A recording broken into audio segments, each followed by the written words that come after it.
तो ए हमारे पास मैट्रिक्स क्या है, फिर से एक बार लिख रहा हूँ, A1J A1N, A21 A22 A2J A2N, AI1 AI2 AIJ AIN, AN1 AN2 ANJ ANN, ANN। ये तो मैंने क्या लिखा, ए मैट्रिक्स लिखा। अब एडजॉइंट लिखूंगा, तो एडजॉइंट के लिए क्या करना होगा, मुझे इसका ट्रांसपोज लेना होगा। तो ये क्या हो जाएगा C11, ये क्या हो जाएगा C12, ये क्या होगा C1J, दिस इज 1, और ये क्या हो जाएगा C1N। सेकेंड रो को सेकेंड कॉलम में चेंज कर दिया, C21, फिर क्या होगा C22, यहाँ से क्या होगा C2J, यहाँ क्या होगा C2N। उसके बाद क्या होगा CI1 CI2 CIJ, फिर क्या हो जाएगा यहाँ पे CNJ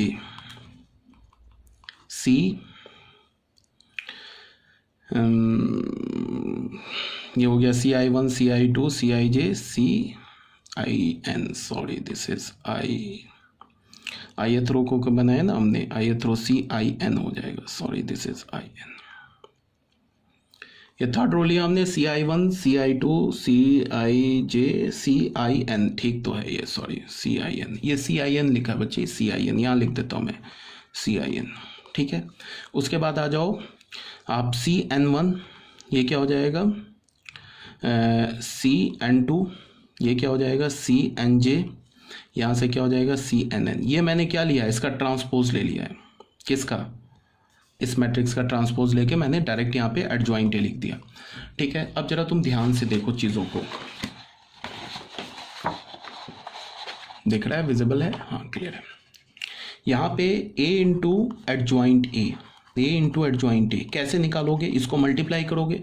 तो बच्चे अब यहाँ ध्यान दो, मल्टीप्लाई हम कैसे करते हैं मैट्रिक्स को, पहला जो मैट्रिक्स होता है उसका पहला रो फिक्स कर देते हैं, उस रो को पहले कॉलम के क्रॉसपॉन्डिंग एलिमेंट से मल्टीप्लाई करके ऐड करेंगे, फिर उसी रो को दूसरे कॉलम के क्रॉसपॉन्डिंग एलिमेंट से मल्टीप्लाई करके ऐड करेंगे, फिर इसी फर्स्ट ही रो को लास्ट जो कॉलम है उसके क्रॉसपॉन्डिंग एलिमेंट से मल्टीप्लाई करके पहले रो में लिख देंगे, ठीक है। ये काम करते हैं। फिर यहाँ से दूसरा रो उठाया, फिर फर्स्ट कॉलम के क्रॉसपॉन्डिंग एलिमेंट से मल्टीप्लाई करके ऐड किया, फिर दूसरे को सेकेंड कॉलम के क्रॉसपॉन्डिंग एलिमेंट से मल्टीप्लाई करके ऐड किया। तो अब जरा तुम ध्यान से देखो क्या यहाँ पे आएगा, ये जो डिटर्मिनेंट आएगा, ध्यान से देखो। पहला रो क्या लिखा हुआ है, A11 A12 से लेके A1N। इस पहले रो को अगर तुम पहले कॉलम के क्रॉसपॉन्डिंग एलिमेंट से मल्टीप्लाई करके ऐड करोगे तो हमें क्या मिलेगा, देखो A11 C11 A12 C12 dot dot A1J C1J A1N C1N। तो ये क्या मिल रहा है, एलिमेंट अपने क्रॉसपॉन्डिंग कोफैक्टर से मल्टीप्लाई होके ऐड हो रहा है ना।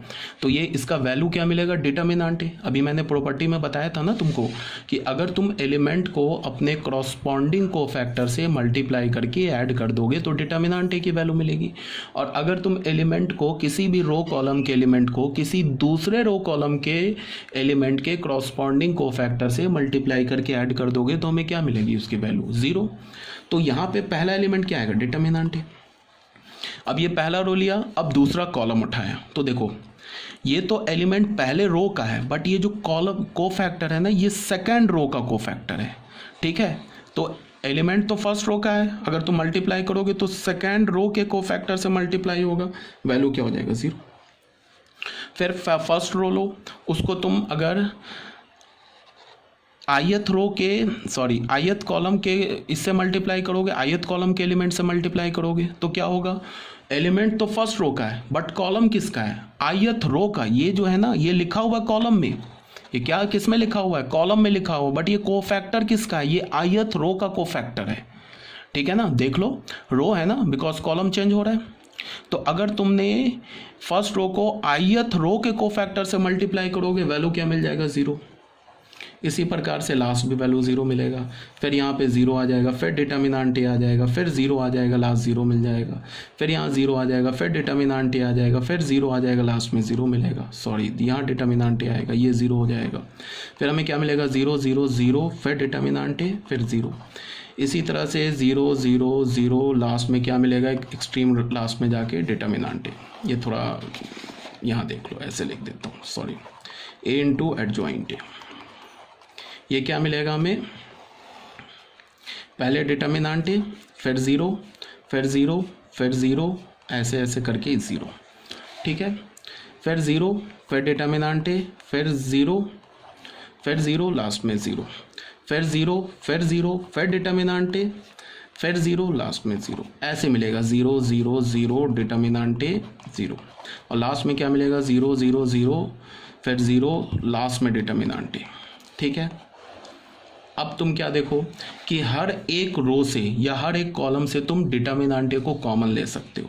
अगर तुमने डिटर्मिनेंट ए को कॉमन लिया तो ये क्या बन जाएगा 1 0 0 0 0 1 0 0 0 0 1 0 0 0 0 1 0 0 0 0 0, लास्ट में 1। तो ये क्या मिल गया, ये एक nth रो का, सॉरी nth ऑर्डर का आइडेंटिटी मैट्रिक्स मिल गया, ठीक है, विजिबल है ना।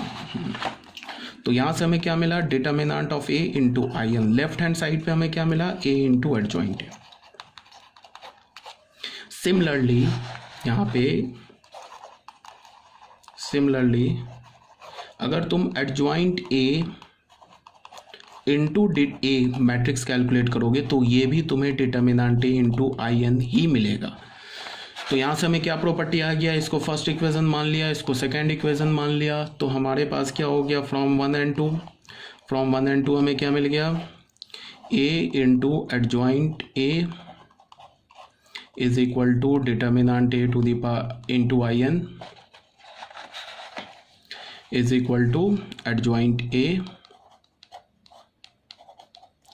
आई थिंक ये आपको क्लियर होगा बच्चे, इसको रट जाओ, रट्टा मार जाओ इस प्रॉपर्टी को।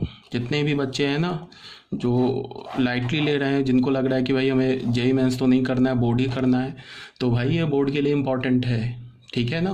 तो बोर्ड के लिए इम्पॉर्टेंट है, इसको रट्टा मार जाओ इस प्रॉपर्टी को। बोर्ड पे इसमें हर साल एक क्वेश्चन आता है, ठीक है। कैसा क्वेश्चन आता है, जब मैं भी थ्योरी के बाद जब क्वेश्चन सॉल्व करूँगा तो उसमें बता दूंगा।